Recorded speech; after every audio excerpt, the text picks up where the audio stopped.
Halo teman-teman, kembali lagi bersama saya Elia Daam. Yeay. Kembali lagi di podcast yang akan Elia unggah berikutnya. Kali ini adalah tentang ekspedisi Jingga. Dan kenalin dulu, sekarang kita udah sama-sama dengan Rizal Hilala dan Halo. Ana Ainina. BTW Ana Ainina baru habis ulang tahun, kita baru habis surprisein. Ucapin selamat ulang tahun dong buat Ana ya. Happy birthday. Ini balon-balonnya masih tersisa. Kali ini yang akan jadi host di YouTube saya adalah Rizal Hilala. Oke teman-teman. Jadi di kesempatan kali ini saya akan memandu diskusi kita pada hari ini. Juga pasti teman-teman sekalian bertanya-tanya nih apa itu ekspedisi Jingga, dan pasti di antara teman-teman juga yang sering kepoin Instagram saya, Instagram Ana dan juga Elia, pasti sering lihat update tentang ekspedisi Jingga itu. Nah, yang akan kita bahas pertama adalah sebenarnya apa sih ekspedisi Jingga itu? Yes. Nah, jadi ekspedisi Jingga itu akan dijelaskan oleh si Ana Ainina. Halo Ana. Hai, senang sekali bisa berbagi guys. Jadi langsung saja tentang ekspedisi Jingga, bahwa ekspedisi Jingga itu merupakan suatu komunitas yang dirintis oleh siapa? Kita bertiga tentunya. Oke, ya, jadi fokusnya adalah kepada pengabdian kepada masyarakat pada umumnya. Biasanya teman-teman tahu. Kemudian fokusnya juga ke pendidikan juga, kemudian ke pengelolaan sumber daya lokal. Nah, tergantung dari tempat atau lokasinya nanti. Yang kita tuju. Nah, lokasi yang kita tuju. Nah, kenapa namanya ekspedisi Jingga? Kenapa, coba ada yang mau jelaskan? Apa yang telah Ana sampaikan bahwa itu adalah komunitas yang bergerak di bidang social development atau pengembangan sosial, di mana kita fokusnya untuk pengembangan sumber daya alam dan sumber daya manusia yang ada di desa yang telah kita pilih.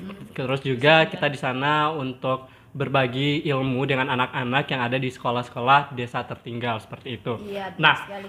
pasti banyak yang teman-teman yang berpikir ataupun yang bertanya tentang apa sih dan kenapa kita memberi nama komunitas ini ekspedisi Jingga. Ya, Nah, sebenarnya ekspedisi Jingga ini kita memberikan namanya karena satu tagline yang kita telah sepakati bersama pada awalnya sebelum kita memilih nama dari komunitas ini, yaitu membangun harapan hari esok. Nah, jadi berdasarkan hal itu, kita berpikir bahwa alangkah baiknya kita memberikan namanya adalah ekspedisi Jingga. Nah, ekspedisi Jingga ini, ekspedisi teman-teman tahu sendiri kalau ekspedisi artinya sebuah penjelajahan ataupun sebuah aktivitas yang dilakukan di suatu tempat terpencil. Dan sedangkan Jingga itu adalah warna dari senja, dan kita percaya bahwa di setiap senja ada harapan yang belum kita wujudkan pada hari itu, dan itu bisa kita wujudkan di hari esoknya seperti itu. Walaupun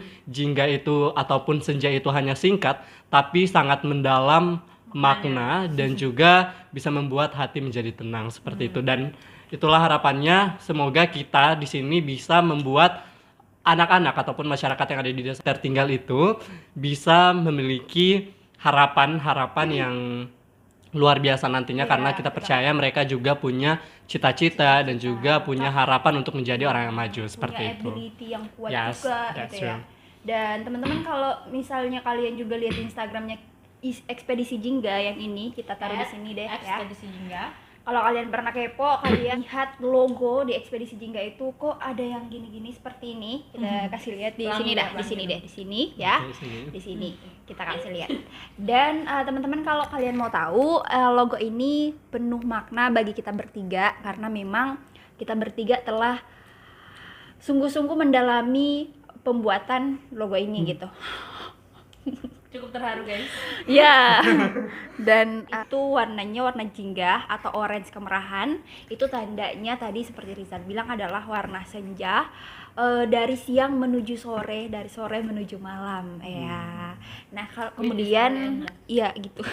Nah, kita langsung buat itu, ada ujungnya. Kalian bisa lihat di sebelah situ ada ujungnya, dan itu artinya adalah matahari yang mulai terbenam gitu. Dan relate seperti apa yang Ijal katakan tadi, gimana ketika matahari tenggelam itu bukan berarti mimpi kita juga ikut tenggelam, tapi mimpi kita selalu ada dan berkobaran di mana saja dan harus kita wujudkan di hari esok. Itulah mengapa kita membuat logo ini sedemikian rupa sehingga bermakna bagi kita semua, dan juga kita berharap logo ini bisa bermakna dalam untuk anak-anak pedesaan yang ada di sana yang menanti kehadiran kita, dan juga pemuda-pemuda terpilih Gorontalo khususnya, kemudian secara skala nasional maupun internasional. Kita akan berharap melalui logo ini kita bisa mengkampanyekan membangun harapan hari esok. Yes.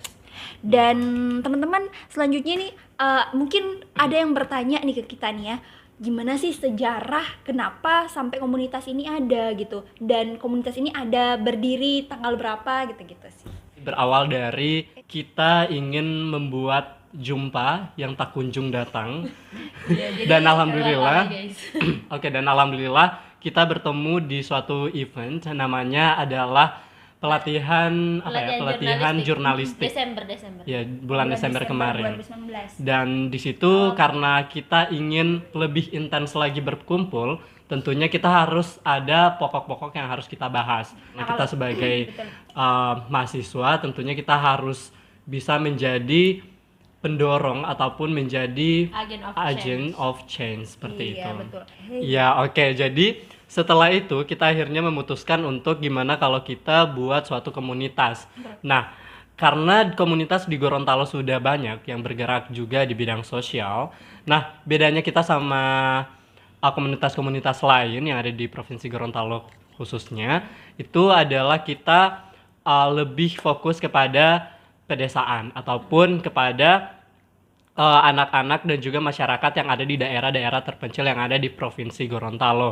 Nah, selanjutnya juga yang membedakan adalah kegiatan kita ini akan sustainable ataupun akan berkelanjutan seperti itu. Dalam satu tempat yang sama ya. Iya, seperti itu. Kita berharapnya sih insya Allah, kan kita masih mulai ya, baru mulai kemarin. Insya Allah kita berharapnya kegiatan ini bisa berlangsung secara berkelanjutan dan nanti ada siswa-siswa ataupun masyarakat yang sukses melalui program-program dari kita, dari masyarakat gitu. Benar sekali, dan juga karena fokus utamanya adalah anak-anak dan juga masyarakat, tentunya kita berharap ketika kita datang di tempat tersebut itu akan ada perubahan yang bisa dirasakan oleh setelah akhirnya kita memutuskan untuk membuat komunitas, kita mulai nih untuk memikirkan visi dan misi. Jadi komunitas itu terbuat Desember. Setelah kegiatan itu berakhir, pas siangnya, pas waktu pulang, kita langsung sepakat nih untuk buat komunitas, dan kita sorenya buat logo, dan akhirnya kita rilis deh komunitas ini. Tapi sebelumnya guys, ada yang menarik loh.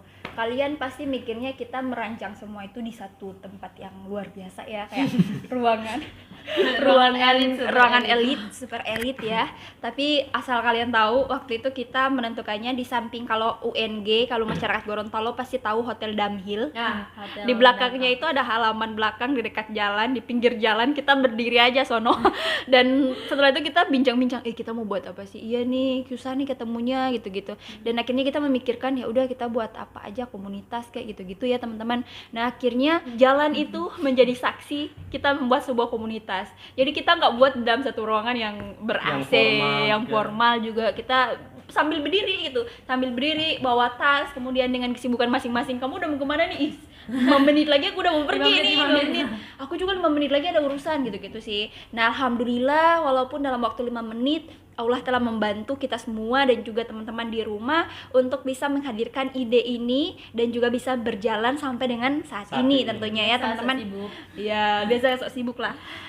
Pak Afdol, rasanya jika sebuah komunitas ataupun organisasi itu tidak ada visi misinya, karena visi misi adalah hal yang sangat krusial dan itu menentukan fokus, tujuan, dan niatan awal dari sebuah komunitas ataupun organisasi. Nah, adapun visi misi dari Ekspedisi Jingga yang seperti saya katakan tadi, bahwa tagline besar kita adalah yaitu membangun harapan hari esok, di mana itu juga menjadi visi kami, yang dimana juga telah dideskripsikan dalam misinya, yaitu misi kami yang pertama, berkontribusi nyata dalam mewujudkan 17 program Sustainable Development Goals, kemudian membangun kerjasama dengan berbagai pihak untuk mewujudkan masyarakat desa terpencil yang produktif, inovatif, dan juga terampil. Kemudian juga yang ketiga, misinya adalah meningkatkan partisipasi masyarakat daerah terpencil dalam pembangunan desa. Nah, fokus kegiatan dari komunitas kami yaitu yang pertama membantu masyarakat di daerah pedalaman untuk terampil dalam berkarya. Kemudian membantu memberikan edukasi dan inspirasi kepada anak-anak daerah pedalaman secara intensif dan juga sustainable atau berkelanjutan. Kemudian memanfaatkan potensi lokal untuk meningkatkan ekonomi masyarakat. Nah, jadi komunitas kami itu fokusnya yang tadi yang telah saya jelaskan, memang kepada masyarakat di daerah terpencil. Kemudian guys, jadi setelah memikirkan visi misi dan akhirnya membuat logo, kemudian logonya dibuat menjadi cap. Sekarang kita akan jelasin nih kira-kira program apa yang telah kita jalankan dan apa impact-nya pada masyarakat dan juga terkhususnya masyarakat daerah terpencil. Oke guys, ya jadi sebelum kita kembali kok kembali sih bercerita tentang impact dari kegiatan yang kita buat, kita itu kalian itu teman-teman sekalian itu harus tahu perjalanan kita sampai kita bisa melaksanakan program tersebut. Pasti semuanya itu butuh Proses uang guys. Pasti semuanya itu butuh dana. Nah, posisinya di situ kita agak kesulitan dalam hal tersebut. kesulitan loh. Ya cukup Sulit sekali. cukup sulit berhubungan dengan dana. Jadi kita itu apa ya namanya berpikir untuk berpikir sangat keras, memutar otak bagaimana kita mendapatkan dana untuk melakukan pengabdian di sana, sampai akhirnya tidak mungkin karena kita mikirnya gini loh, kalau kita turun ke jalan bawa kardus minta sumbangan itu kayak capek guys. Nah jadi personel juga. ya personilnya cuma kita bertiga, cewek semua. Salah. Oke. Jadi personilnya cuma kita bertiga. Nah sampai akhirnya kita memutuskan untuk membuat talk show berbayar. Nah jadi guys, talk show ini mungkin kita akan buat dalam sesi lainnya karena ceritanya panjang dan membutuhkan waktu yang sangat lama. Jadi kayaknya kalian bakalan bosan untuk dengerin yang ini. Jadi apalagi dengerin dia guys. Jadi kita langsung aja pada kegiatan yang pengabdian di Dusun Tumba. Padahal aku pengen cerita. Pertama mungkin yang akan dijelaskan oleh Elia. Why we choose Tumba to our first program. Iya, oke.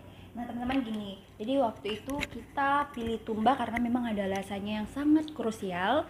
Dan Tumba itu kebetulan saya sudah pernah KKS di sana dan menjalani kehidupan di sana selama 1 bulan dan Tanpa jaringan, tanpa apapun itu. Dan tapi alhamdulillah kita makan ayam ya, tiap hari guys. Jadi Tumba itu merupakan sebuah daerah yang berada Tumba itu merupakan daerah yang berada di Kecamatan Pagoyaman, Kabupaten Gorontalo, di Desa Tamayila Utara. Dan kalau kalian tahu ke Tumba itu videonya juga ada di yang sebelah sini, nonton aja dan kalian akan tahu gimana perjalanan nanti ke Tumba dan Tumba itu seperti apa. Tanpa panjang lebar lagi ya teman-teman, silakan tonton video ini lengkap dan kalian akan tahu kenapa sih urgent banget kita mengabdi di sana gitu ya. Dan teman-teman perlu tahu juga bahwa di sana punya 1 sekolah dan hanya memiliki 1 guru, dan itu sih sebenarnya kelas jauh. Cuma Filial ya. Nah, kelas jauh. Nah, di situ ada murid dari TK sampai dengan kelas 6 SD. Tapi gurunya hanya 1 doang yang ngajar gitu. Jadi ngajarnya hanya di 1 ruangan. Jadi dari PAUD, TK, SD kelas 1 sampai kelas 6 itu di 1 ruangan, di 1 waktu dan diajarkan oleh 1 orang guru, guys. Iya, So jadi that's really bisa dibayangkan ya gimana kondisi kelasnya, karena harusnya pembelajaran tiap jenjang itu berbeda, tapi karena ini berhubungan dengan situasi dan kondisi yang cukup miris. Iya, miris. cukup miris Bahkan teman-teman. kita pun pada saat sampai di sana kita bingung dan bertanya-tanya kira-kira kurikulum apa yang dipakai oleh gurunya pada saat ngajar karena saking saking banyaknya elemen-elemen dalam kelas tersebut. Maksudnya apa sih? Kan ada ngomong heterogen maksudnya. Ya teman-teman, jadi banyak banget yang perlu kita pelajari dulu sebelum turun sebenarnya gitu ya. Dan teman-teman juga perlu tahu bahwasanya hal menarik yang kita dapatkan meskipun situasinya seperti itu adalah antusias dari anak-anak tersebut. Itu kalau kalian pengen tahu silakan nonton video-video saya sebelumnya. Anak-anaknya pada antusias dan mau belajar. Jadi sayang banget sih kalau misalnya kita enggak menyanyiakan ability dari mereka seperti Iya, itu. betul. Oke teman-teman, jadi itu ya definisi dari tumba. Nah teman-teman selanjutnya kalau kalian pengen tahu juga pasti kalian proses penasaran ya gitu ya. Penasaran bagaimana sih? Di mana ya? Oke, jadi kita ke tumba itu nggak sendirian aja, bukan hanya kita bertiga, namun ada 4 orang lainnya relawan yang kita telah seleksi dan juga ada berapa sih 3 lagi dari teman-teman KKS-nya Elia yang ikut membantu dalam hal banyak banget, bukan hanya makan tapi juga membantu kita untuk lebih mengenal tumba lebih dalam lagi seperti itu. Betul. And as you know, bahwa kita telah merencanakan kegiatan ini dari setelah seminar, yaitu kurang lebih sekitar 2 minggu. Nah kemudian kita open recruitment untuk relawan yang pengen join nih bersama kita untuk mengabdi di Dusun Tumba. Dan dari sekian banyak, dari berapa? 108 orang yang daftar 208 orang yang daftar, kita kita seleksi sebanyak berapa kemarin? 20 orang 20 10 atau 20? Kayaknya 20 orang dulu. Nah, setelah itu kita seleksi ke tahap wawancara. 20 orang ini kita telah wawancara dan akhirnya menghasilkan 10 orang. Namun pada saat first meeting itu yang datang hanya 4 orang. Dan mereka lah orang-orang terbaik. Dan mereka orang yang terpilih dan juga komit sampai akhirnya kegiatan tersebut sukses terlaksana. Dan kami ingin berterima kasih banget pada kepada Adit. Kita ingin berterima kasih banyak pada Adit, pada Nurain Farain, kemudian pada Rama, Cici. Thank you very much for join with us. Terima kasih. Dan kita juga waktu itu seleksinya sih kita lihat apakah mereka sehat atau enggak. Iya, soalnya perjalanan ke Tumba itu luar biasa medannya, terus di sana juga dingin gitu-gitu ya. Jadi kita benar-benar menyeleksi gitu dan tantangannya cukup berat sih waktu itu. Jadi kita perlu adanya seleksi itu. Kalau cuma di Kota Gorontalo aja sih ya udah gitu. Bagaimana sih program yang telah kita jalankan di sana, kegiatan apa yang telah kita lakukan di sana, terus juga gimana kita caranya untuk mempersiapkan kegiatan demi kegiatan seperti itu. Jadi yang mungkin akan dijelaskan oleh anak ini. Oke, thank you. Formal sekali ya guys ya. Oke, jadi untuk kegiatan di Tumba itu yang pertama kita datangkan ke Tumba melalui medan yang luar biasa. Nah, kemudian di sana kita tinggal di sebuah rumah, iyalah di rumah ya. Di rumah Podu kalau nggak salah, Podu kepala dusun. Nah, kemudian jadi kegiatannya di situ kita kan fokusnya di sekolah. Nah, kegiatan di sekolah itu ada beberapa program. Yang pertama ada baca tulis asik. Calistung. Nah, baca tulis hitung. Nah, jadi situ khusus untuk kan karena anak-anak SD. Nah, kemudian yang kedua ada bahasa kita di situ. Memperkenalkan bahasa Indonesia yang benar, bahasa Gorontalo. Kamu ini nggak apa-apaan sih. Kemudian ada wawasan tadi aku tuh menahan emosi ya. Kemudian ada wawasan kebangsaan. La ilaha illallah. Kemudian ada wawasan kebangsaan. Jadi kita di situ memberikan edukasi tentang siapa presiden kita karena tadi Elia pernah cerita kalau anak-anak di Tumba itu pernah ditanyain siapa presiden tahun ini mereka nggak ada yang tahu gitu. Itu jadi agak miris. Nah, kemudian ada apa lagi? kita action ya. Ya, action time. Nah, di situ anak-anak diajarin menari, kemudian menyanyi, paduan suara. Jadi Kita ajarin tarian khas Gorontalo, kemudian mereka tampilkan pada saat saat penerimaan penerimaan raport ya rapor. kalau nggak soal penerimaan. Nah, terus kita juga bawain action time kreativitas nih. Iya. Ya, kreativitas juga ada. Membuat bunga dari ranting-ranting pohon. Dari bahan-bahan bekas pokoknya. Iya, gitu. Apa yang menghidupkan kreativitas mereka sih, karena mereka juga cukup antusias dan cukup Sangat cukup senang dengan apa yang kita bawa ya. bawa. Oke, teman-teman. Selanjutnya Oh iya, ada satu lagi yang kelupaan, yaitu kita membuat sudut baca. Jadi terima kasih banyak buat teman-teman yang udah ikut seminar ya, atau yang sudah ikut talk show, karena 100% uang yang kita dapatkan dari talk show tersebut kita donasikan untuk membeli buku keperluan anak-anak yang ada di Dusun Tumba. Jadi terima kasih banyak untuk seluruh Donasi relawan, donatur. untuk seluruh donatur, dan untuk seluruh pihak yang turut serta mensupport kita dalam hal pengadaan barang dan juga sebagainya.